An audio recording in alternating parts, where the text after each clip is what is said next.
గత కొన్ని రోజులుగా ఆంధ్రప్రదేశ్ రాష్ట్ర ప్రభుత్వం పెట్రోలు, డీజిల్ ధరలు తగ్గించాలని బీజేపీ ఆంధ్రప్రదేశ్ శాఖ, బీజేపీ రాష్ట్ర అధ్యక్షుడు సోము వీర్రాజు గారు డిమాండ్ చేస్తూ ఉంటే, మన రాష్ట్రంలో దేశంలో అన్ని ప్రాంతాల కంటే పెట్రోల్ ధరలు కానీ డీజిల్ ధరలు కానీ ఎక్కువగా ఉన్నాయని తెలుగుదేశం పార్టీ అధ్యక్షుడు, మాజీ ముఖ్యమంత్రి చంద్రబాబు నాయుడు గారు చెబుతూ ఉన్నారు. ఇద్దరూ కూడా పోటాపోటీగా ధర్నాలు చేస్తాం, నిరసన ప్రదర్శనలు చేస్తాం అని చెప్పి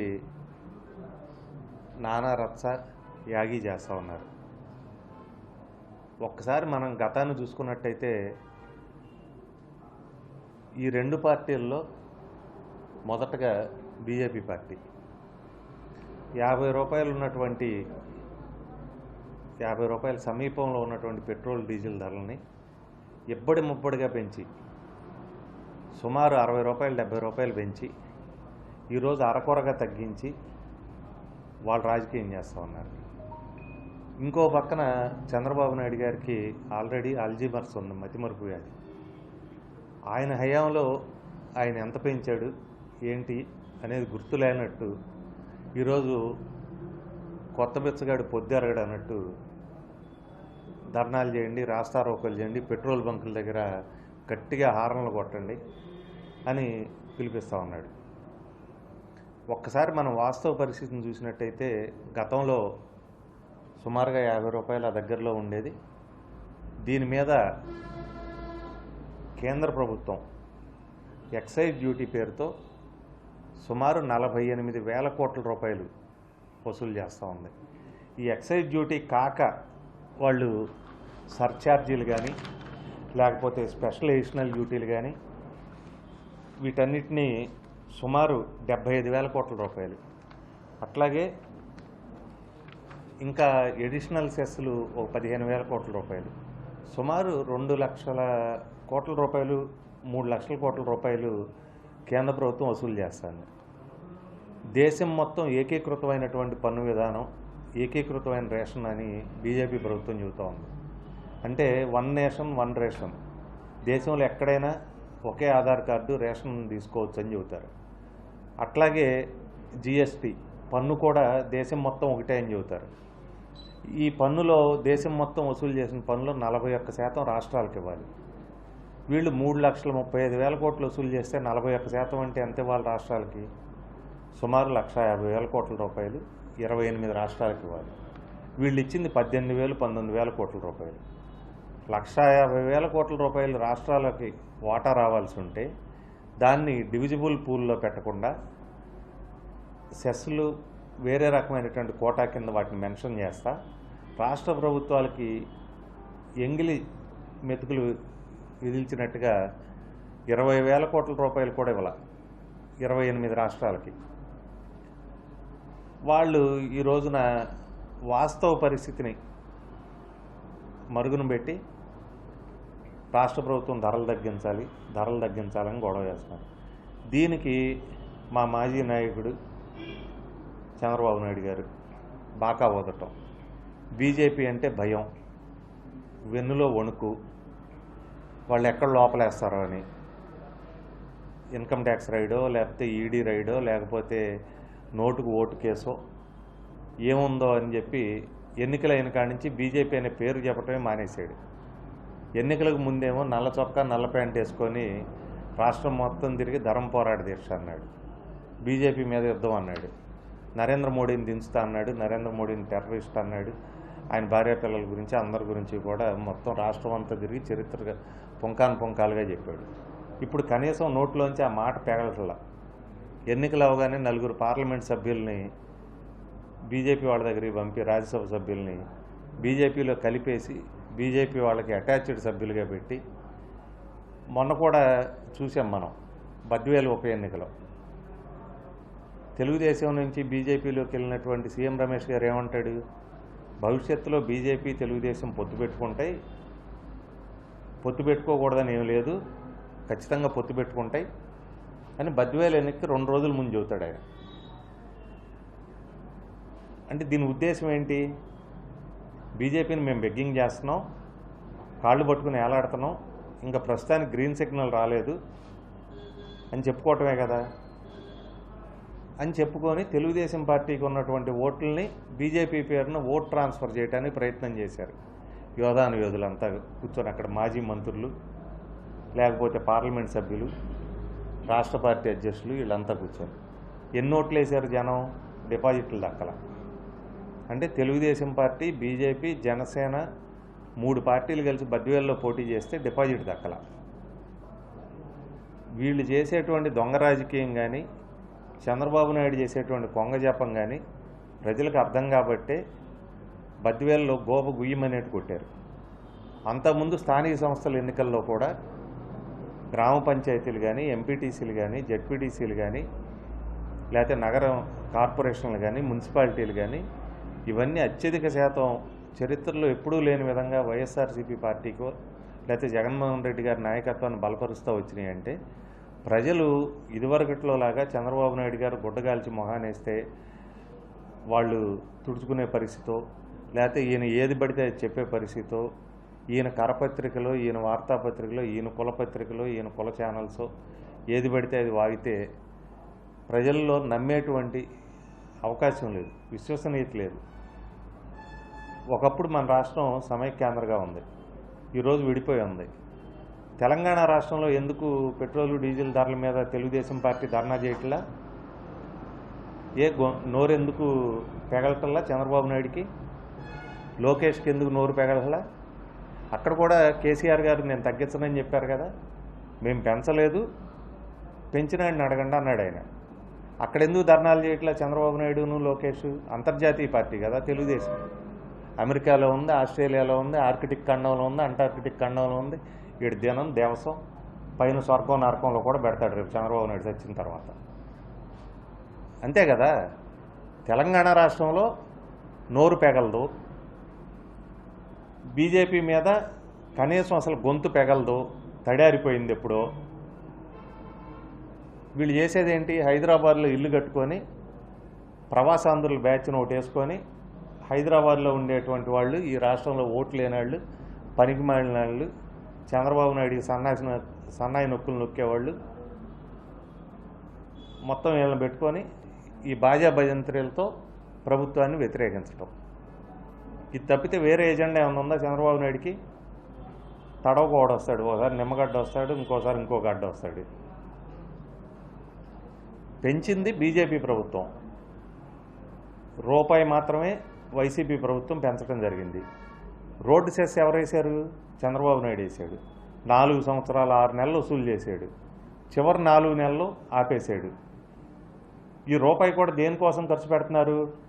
అంతకుముందు రోడ్ల అభివృద్ధి అని చెప్పి చంద్రబాబు నాయుడు అప్పులు తెచ్చి రోడ్లు వేయకుండా అవి పసుపు కుంకుమ అని పెడితే, జనం మాకు కోసి ఉప్పు కారం పెడితే తెలుగుదేశం పార్టీకి గత ప్రభుత్వం చేసినటువంటి అప్పులు పెండింగ్ బకాయిలను తీర్చడం కోసం రూపాయి వేసింది ఈ ప్రభుత్వం. ఆ రూపాయికి గగ్గోలు పెడుతున్నారు. 60 రూపాయలు పెంచినాడని అడే దమ్ము ధైర్యం లేదు, సిగ్గు శరం లేదు మాట్లాడేదానికి. ఎటువంటి బుద్ధి జ్ఞానం లేకుండా, వయసు పెరిగింది ఇంగిత జ్ఞానం లేకుండా ప్రెస్ మీట్లు పెట్టడం, నోటికి వచ్చిన అబద్ధాలు చెప్పటం, తాడి చెట్టుకు వచ్చినట్టు వయసు వచ్చింది చంద్రబాబు నాయుడికి. కనీసం చెప్పే దాంట్లో నిజం ఉందా? స్టాటిస్టిక్స్ ఉన్నాయి కదా. లీటర్కి 60 రూపాయలు పెంచింది బీజేపీ ప్రభుత్వం. ఈ సెస్లన్నీ ఇంతకుముందు తెలుగుదేశం ప్రభుత్వ హయాంలో, ప్రభుత్వ హయాంలో ఉన్నవే. ఇవాళ కొత్తగా వేసిందేముంది? ఆ రూపాయి తప్పితే. ఆ రూపాయి కూడా నువ్వు చేసిన పసుపు కుంకం ఘనకార్యాన్ని అప్పులు కట్టడానికి చేసింది. దీన్ని మర్చిపోయి తగుదునమ్మ అనుకుంటూ మొగుడిని కొట్టి మొగసాలకు ఎక్కినట్టు చంద్రబాబు నాయుడు చేసేటువంటి దరిద్ర ప్రచారం.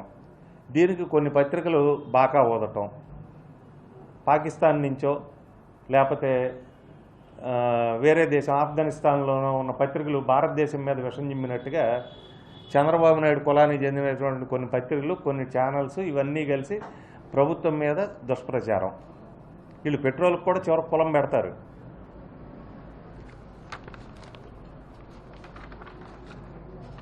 కాబట్టి చంద్రబాబు నాయుడు 3 సంవత్సరాలు ముఖ్యమంత్రిగా పనిచేశాడు. 3 సార్లు ముఖ్యమంత్రిగా పనిచేశాడు. 3 సార్లు ప్రతిపక్ష నాయకుడిగా పనిచేశాడు.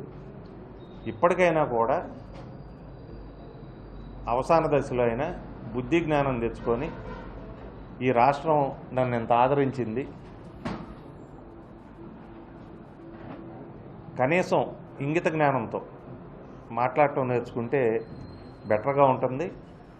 తను కూడా తన పుత్రరత్నం లోకేష్ లాగా జయంతికి వర్ధంతికి తేడా తెలియకుండా లోకేష్ ఎట్లా మాట్లాడతాడో ఆ లెక్కన పెట్రోల్కి డీజిల్కి తేడా తెలియకుండా లేకపోతే సెస్సులు ఏంటనేది ఇష్టం వచ్చినట్టు మాట్లాడుతూ ఉంటే చంద్రబాబు నాయుడికి అల్జీమర్సే కాదు పిచ్చి పట్టిందని కూడా జనం అనుకునేటువంటి అవకాశం ఉంది. కాబట్టి చంద్రబాబు నాయుడు బాధ్యతాయుతంగా మాట్లాడాలి, హుందాగా మాట్లాడాలి. సేమ్ టైం తమ్ముడు ఎందుకు మీరు ఇట్లా డిస్టర్బ్ చేస్తే టాపిక్ వస్తుందా? ఎట్లా మీరు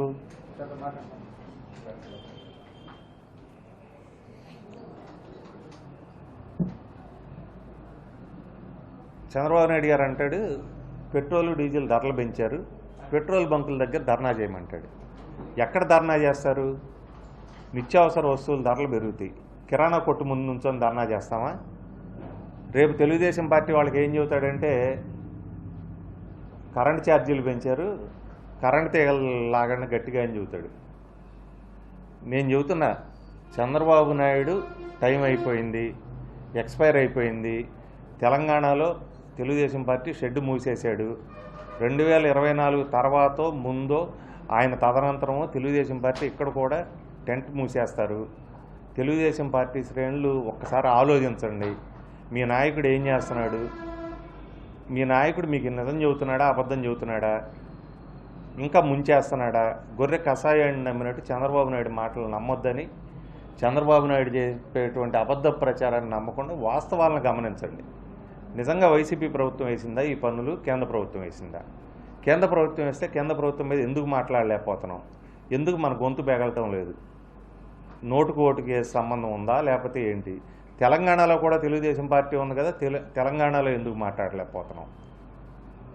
ఇవన్నీ కూడా తెలుగుదేశం పార్టీ శ్రేణులు కానీ తెలుగుదేశం పార్టీ కేడర్ కానీ ఒక్కసారి ఆలోచించుకుంటే వాస్తవం ఏంటనేది కూడా తెలుస్తుంది. ఇది ఆలోచించుకోకుండా చంద్రబాబు నాయుడు కొట్టమన్నాడని పెట్రోల్ బంకుల దగ్గర హార్న్ కొట్టి రేపు నిత్యావసర వస్తువులు ధరలు పెరిగినాయి అని చెప్పి కిరాణా కొట్ల ముందు నుంచొని హార్న్లు కొట్టి తర్వాత కరెంట్ ఛార్జీలు పెరిగినాయి అంటే మిమ్మల్ని ఖచ్చితంగా ట్రాన్స్ఫార్మర్లు పట్టుకోమనో గట్టిగా లాగండి ట్రాన్స్ఫార్మర్లను, కరెంట్ తీగలు లాగండి అని చంద్రబాబు చెబుతాడు. ఆ తర్వాత మనమే బాధపడాల్సి వస్తుంది. కాబట్టి చంద్రబాబు నాయుడు మాటలను, ఆయన చెప్పేటువంటి అబద్ధాలు కానీ అబద్ధ ప్రచారం కానీ విష ప్రచారం కానీ నమ్మకుండా వాస్తవాలు గమనించండి. వాస్తవాలు గమనించి రాజధాని కోసం చంద్రబాబు నాయుడు ఎంత వసూలు చేశాడు, ఎంత సెస్ చేశాడు పెట్రోల్ మీద డీజిల్ మీద, ఆ పెట్రోల్ మీద డీజిల్ మీద వేసిన సెస్ రాజధానికి ఎంత ఖర్చు పెట్టాడు, ఆ డబ్బు ఏం చేశాడు? ఇవన్నీ పోలవరంలో పులిహోర పొట్లాలకు అవజేసారు మొత్తం దేవినేనమ్మ చంద్రబాబు నాయుడు లోకేష్ కలిసి. ఇటువంటి వాళ్ళ మాటలు నమ్మితే ఇంకా అధోగతి పాలవుతాం. తెలుగుదేశం పార్టీ ఇంకా అధ్వానమైన పొజిషన్కి వెళ్ళటం తప్పితే ఏమీ లేదు. మనకు మనం మోసగించుకోవటమే. కాబట్టి చంద్రబాబు నాయుడు మాటలు నమ్మొద్దని, చంద్రబాబు నాయుడు చేసే ప్రచారాన్ని నమ్మొద్దని మీరు విజ్ఞప్తితో ఆలోచించమని తెలుగుదేశం కేడర్కి చెప్తా ఉన్నాను, రిక్వెస్ట్ చేస్తూ ఉన్నాను. చంద్రబాబు నాయుడుకి కూడా ఈ వయసు వచ్చింది, నువ్వు 3 సార్లు ముఖ్యమంత్రి చేసావు, 3 సార్లు ప్రతిపక్ష నాయకుడు చేసావు, 40-45 ఏళ్ల నుంచి రాజకీయాల్లో ఉన్నావు, ఆదరించారో నిన్ను నిరాకరించారో రాష్ట్ర ప్రజలు, రాజకీయాల్లో ఇంతకాలం ఉన్నావు, కనీసం ఈ స్టేజ్లో అన్న విజ్ఞత ప్రదర్శించి బాధ్యతగా మెలగమని నిజాలు చెప్పు ప్రజలకి, పార్టీకి నిజం చెప్పు. పార్టీ కేడర్ నిన్ను నమ్ముకొని నీ కోసం ఆస్తులు అమ్ముకొని నీ కోసం ఊళ్ళ మీద తిరిగి జెండాలు పట్టుకొని బ్యానర్లు కట్టి తిరిగేవాళ్ళు. వాళ్ళను మోసం చేస్తే నీకు వచ్చేది ఏమీ లేదు. నమ్మనాడిని ఎట్లాగూ మోసం చేయలేవు కాబట్టి, నమ్మినాళ్ళని మోసం చేయటం నీకు వెన్నతో పెట్టిన విద్య కాబట్టి పార్టీ వాళ్ళని మోసం చేస్తున్నావు. తెలుగుదేశం పార్టీ కేడర్ను మోసం చేసే పనిని కూడా ఆపమని చంద్రబాబు నాయుడుకి రిక్వెస్ట్ చేస్తాం. ఈరోజు లోకేష్ అనంతపురం జిల్లా పర్యటన ఈ విద్యా సంస్థలకు సంబంధించి ఏడెడ్ దాని మాట్లాడుతున్నాడు. ఆయన ఉన్న హయాంలో ఏడెడ్ దాంట్లో ఒక్క భర్తీ కూడా చేయలేదు, ఖాళీలు ఉన్న టీచర్స్ భర్తీ కూడా చేయలేదు. దానికి సంబంధించి జీవో కూడా నేను మినిస్టర్ అసలు లోకేష్ అనంతపురం పర్యటన కానీ రాష్ట్రం ఇతర జిల్లాలు కానీ లోకేష్కి అసలు ఏం తెలుసు? నేల విడిచి సాము చేసే వ్యక్తి. లోకేష్కి ఏం తెలియదు. ఈ రాష్ట్రంలో పెరిగిన వ్యక్తి కాదు. ఈ రాష్ట్రంలో చదువుకున్న వ్యక్తి కాదు. ఈ పాఠశాలల మీద ఈ కాలేజీల మీద అవగాహన ఉన్న వ్యక్తి కాదు. ఊరికే ఇసుకో ఉసుకో కాసుకో తీసుకో రాసుకో చూసుకో మూసుకో వేసుకో అని కొంతమంది రైటర్స్ ఉంటారు సినిమాల్లో.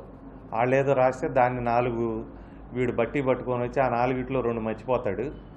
ఓ 2 ఇంకోటి జయంతో వర్ధంతో ఏదో ఒకటి ఆ రకంగా చెప్పేసి వీడు నవ్వులు పాలవుతాడు. లోకేష్ గురించి ఎంత తక్కువ మాట్లాడుకుంటే అంత మంచిది. లోకేష్కి కూడా మీరు టైం స్లాట్ ఇవ్వటం వేస్ట్ అని నేను మీడియా వాళ్ళకి రిక్వెస్ట్ చేస్తాను. వాడేమన్నా స్వయం ప్రభతో వచ్చినాడు కాదు. వాడి దగ్గర ఏం విషయం లేదు. ఏదో ఊరికే ఒక స్క్రిప్ట్ రాసుకొచ్చి చదువుతూ ఉంటాడు.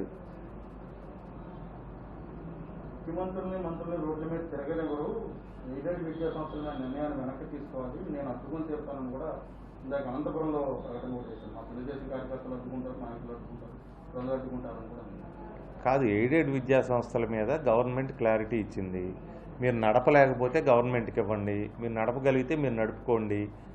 మీరు ఎవరన్నా మాకు కన్సెంట్ ఇస్తే కూడా ఇప్పుడు కావాలంటే వెనక్కి తీసుకోండి అని చెప్పింది.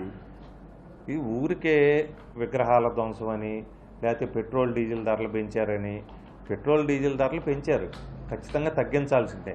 కానీ తగ్గించే శక్తి ఎవరి దగ్గర ఉంది, తగ్గించాల్సింది ఎవరు అనేది మాట్లాడకుండా, పెంచిన వాడిని అడిగే దమ్ము లేకుండా, హత్య చేసినాడినో లేకపోతే కొట్టినాడినో దొంగతనం చేసినాడిని అడగకుండా చూసినాడిని లేకపోతే మధ్యలో ఉన్నాడిని అడుగుతారా? బాబు కొడుకులిద్దరు తగుదునమ్మా అని చెప్పి తందానా వీళ్ళకో భజగోవిందం బ్యాచ్, వీళ్ళకి 4 ఛానల్స్, 4 పేపర్లు, 4 టీవీలు తప్పితే వాళ్ళు మాట్లాడేది అంటే ఏమన్నా అర్థం ఉందా? ఒక్క ఎయిడెడ్ పోస్ట్ అన్నా చంద్రబాబు నాయుడు తన హయాంలో భర్తీ చేశాడా?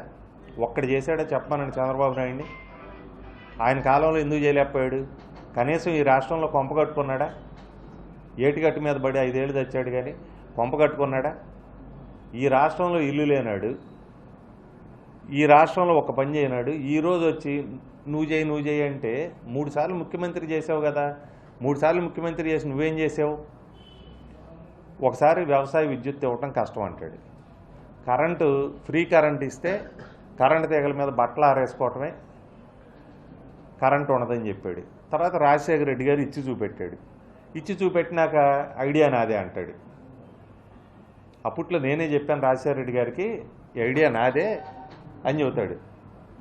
అంటే మనిషికి మతిమరుపు ఉంటుంది, లేకపోతే మర్చిపోతారు అనుకొని చంద్రబాబు నాయుడు చెబుతూ ఉంటాడు ఇవన్నీ. అంటే ఆయనకు ఉంది కాబట్టి ఆ మతిమరుపు అల్జీమర్సో ప్రజలకి మతిమరుపు ఉందని అనుకుంటూ ఉంటాడు. నేను చెప్పింది వాస్తవమా కాదా? తర్వాత 2009లో డైరెక్ట్ నగదు బదిలీ. మీరు ఇంట్లో కూర్చుంటే మీ ఇళ్లలో అందరికీ మీకు బ్యాంక్ అకౌంట్లు ఓపెన్ చేస్తే డబ్బులు వేస్తామని చెప్పాడు ఈయన. ఈయన నమ్మి మేము కూడా చెప్పాం. ఎలక్షన్లో గెలిచిపోయామనుకుని ఏం చెప్పాడు ఈయన? ఇది నా పుత్రరత్నం అమెరికాలో వేసిన ఐడియా, లోకేష్ అనే మహామేధావి వేసిన ఐడియా అని చెప్పాడు. తర్వాత ఎన్నికలు అయిపోయినాయి. 2014లో గెలిచాడు కదా ఈయన. గెలిచినాక ఎందుకు చేయలే? అది డైరెక్ట్ క్యాష్ ట్రాన్స్ఫర్ ఎందుకు చేయలే? పుత్రరత్నం 2009లో చెప్పాడని ఈయన చెప్పాడు, ఈనాడులో జ్యోతిలో రాపించుకున్నాడు కదా. అంటే పేపర్ వాళ్ళు మర్చిపోయారా, ఈయన మర్చిపోయాడా? చంద్రబాబు నాయుడు అత్యంత విశ్వసనీయత లేనటువంటి, నిలకడ లేనటువంటి, కటిక అబద్ధాలు చెప్పే రాజకీయ నేత.